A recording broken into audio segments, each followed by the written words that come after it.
In 1989, Mazda came out with the Miata MX-5, a two-door convertible sports car known as the Roadster, which was previously popularized by the British. In the beginning, sports cars were only for the very rich. By adding Japanese reliability at affordable prices, and its super light properties and fun-to-drive nature, it quickly became the best-selling two-seat sports car in the world. In this video, we'll be looking at 3 passionate Miata owners and how it has impacted their lives. This is a story of the Mazda Miata MX-5.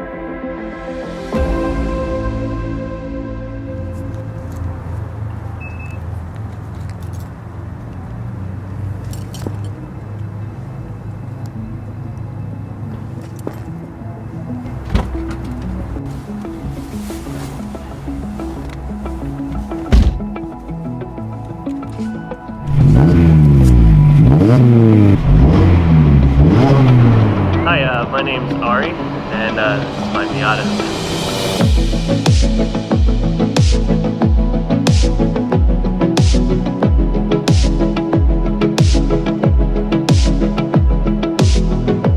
I have a muffler delete on the car. It's kind of loud.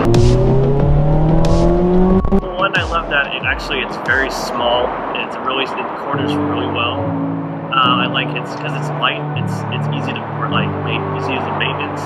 It brakes really well. It's also pretty cheap long term to maintain. My NA is an older 95. It's really fun. It's got 1.8 liters. It reminds me more of what I think an old school 90s car would drive like. Very kind of analogish. I love that. This one is like a mix between analog and more technologically advanced. The steering feels way lighter, and there's more modern technology in it. It's more just a reliable engine, at least more reliable in this ND, I'd say if I'm cruising with it, just generally cruising, I love my NA more. It's comfortable seats. It reminds me of just a great shifter and clutch analog feel kind of in the steering. If I want to just go on a longer cruise, like on freeways or just to work, my ND would probably be my better choice. For that, there's more comforts in it. There's, I don't have AC in my NA, but there's AC in my ND. Heater, heated seats, everything. I think this car is really, both of the Miatas are so fun because they're kind of small, especially since I live in San Francisco. As a city car, it's easy to park. It's really great to go around cars and stuff, taking right turns and anything. Yeah, and it's a really fun car for me to drive in the city or even just on a freeway or back road. So I got into cars probably from my dad, to be honest. My dad bought me a Mustang when I was in high school, so that was really fun. So then I really got more into cars. And then eventually he bought me my NA, which he bought my NA, and then I wanted to buy the ND, so I can have basically 2 of my favorite gens. I bought my ND in April 2021.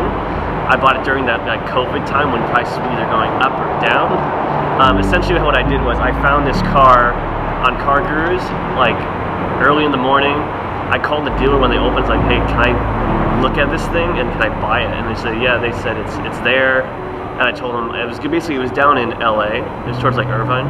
And I called them. I was hey, I'll be there in 2 hours if you hold the car. And so I had to trust them that they would hold it. I got a cashier's check for it. I put half down on it, and then I flew down. The car it surprised me a little bit. The car had some minor things going on with it, but I got it for, I'd say, 80% for what they normally were asking for this car on Car Gurus.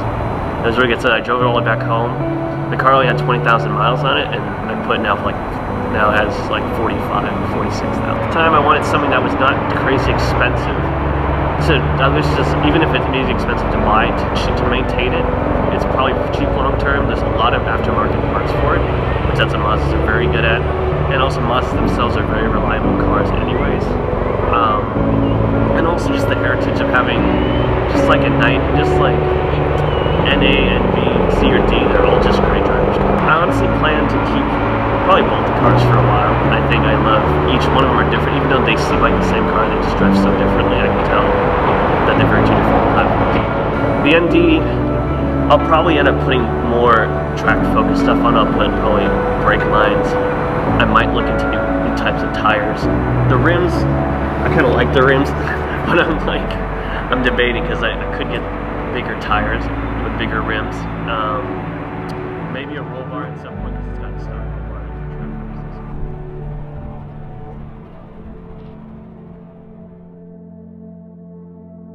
My name is Alejandro. This is my 1991 NA base model Miata, manual of course. The mods I've done to this car is I have an upgraded clutch and lightweight flywheel. They're both from Flying Miata. I have some Koni shocks and lowering springs, and I have some Advanti Storm wheels on it.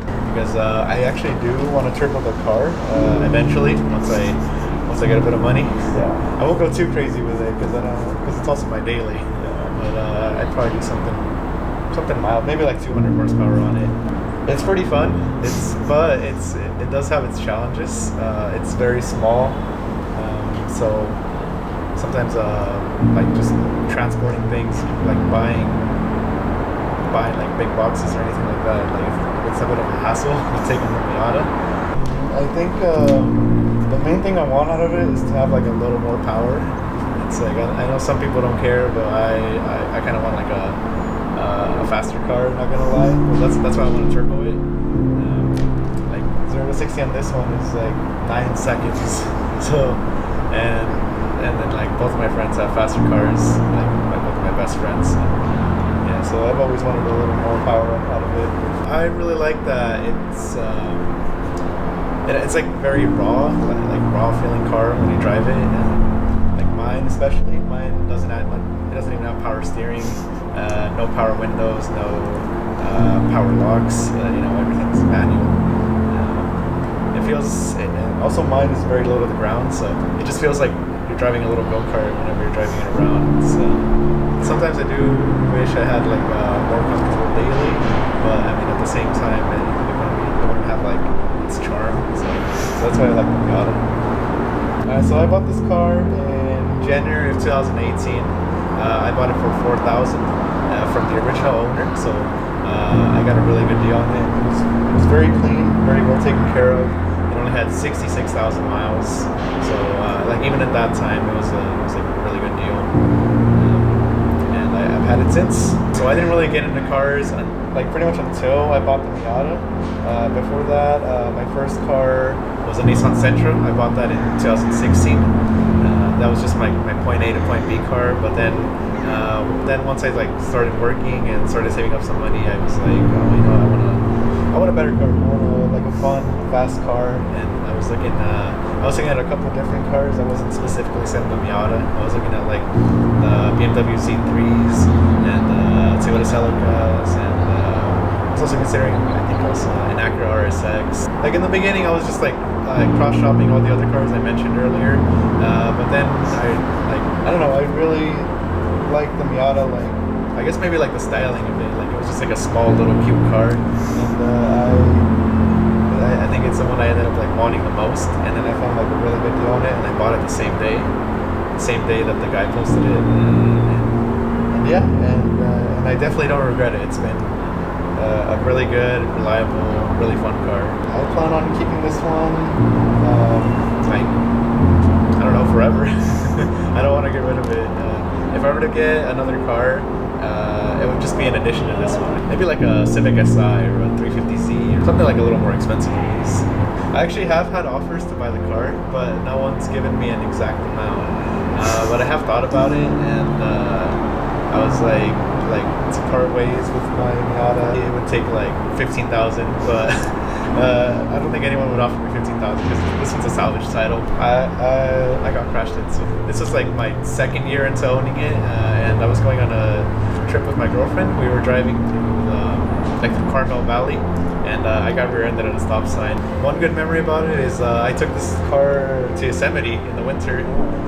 not when it was snowing, but I did drive all the way over there with it. It was a very nice drive. I always like taking it new places. Just, enjoying the drive.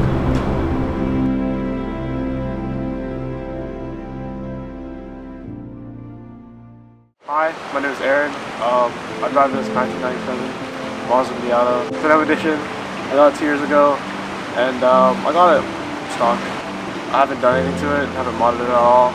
I feel like everyone who gets first generation Miatas always mod the hell out of them, so I decided to do something differently. Just keeping it stock, hopefully restore it. The paint's pretty bad, as you can see. It's a very fun car. It's my daily driver. This is the only car I drive. It's very tiny, but gets the job done. I don't have to haul things around and stuff. It's got a tongue on it. That's like I think a big part of my car. I've thought about moving it before.